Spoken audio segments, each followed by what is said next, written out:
My little home, full of friends, feels like a miraculous occurrence in my 30s, when so many friends are married or, even more dauntingly, have children. It began happening in my mid-20s, reaching terminal velocity at age 33. One by one, my friends were raptured into motherhood. I truly do mean raptured. They live in a new state of bliss, but also insanity and tiredness and spit up, with an entirely new daily experience, new values, and new desires. They are part of a club, one with a seemingly endless stream of talk about nursing and childcare, one that goes on long weekends at the lake or whatever, all their children playing adorably in the water together. A club that the childless cannot be a part of, no matter how much we might wish to be. When my friends tell me they're pregnant, I am really delighted for them. But a small part of me is quite sad because that friendship cannot continue to exist as we have known it.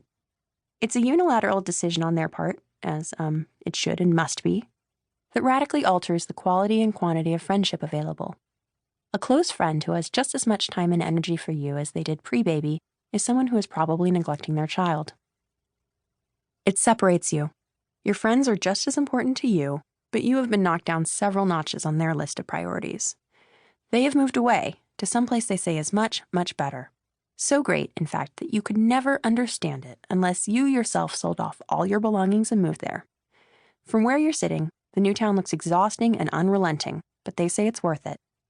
They wish they could explain it, but there are just no words. Meanwhile, you're still back in the old town, which you thought you really liked until all your friends started moving away. Of course, I am on one side of this and have not experienced the other.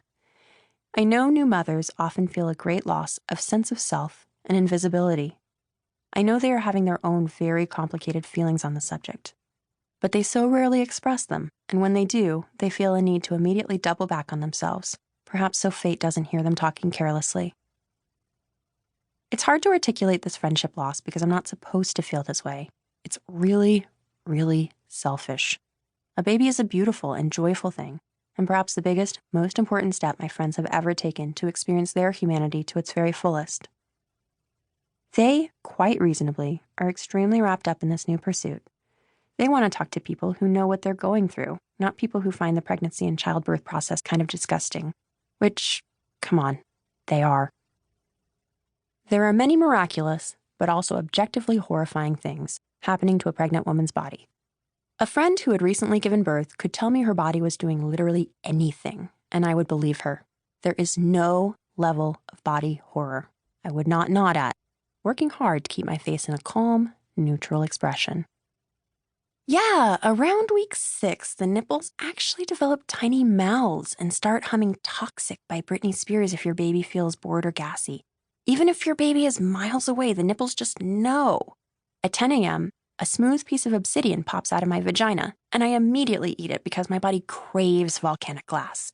I'm actually developing a mole pattern on my back that pretends Trevin's future SAT scores. It's amazing. Your friend isn't the same friend she was. She's a mom, and she should be a mom. She should take on this insane, heartbreaking, beautiful task. She should shape the future. She should throw everything she's got at the cause and continue to throw as hard as she can, even when totally depleted. She shouldn't have time for you. Yet, it sucks that she doesn't have time for you. This is all complicated by the fact that I don't want children, except when I do. This lends a real, am I sad because I feel like I've lost that version of our friendship? Or am I a jealous, bitter little bean? Cloudiness to the entire enterprise. It's probably a 75-25 no to babies for me, except when I think about growing old and dying alone, or the fact that in roughly 7 years, this won't be a choice anymore. Then, the pendulum swings hard in the other direction, and I start to panic a bit. This happens maybe once or twice per month, although as I get older, I think of it less and less.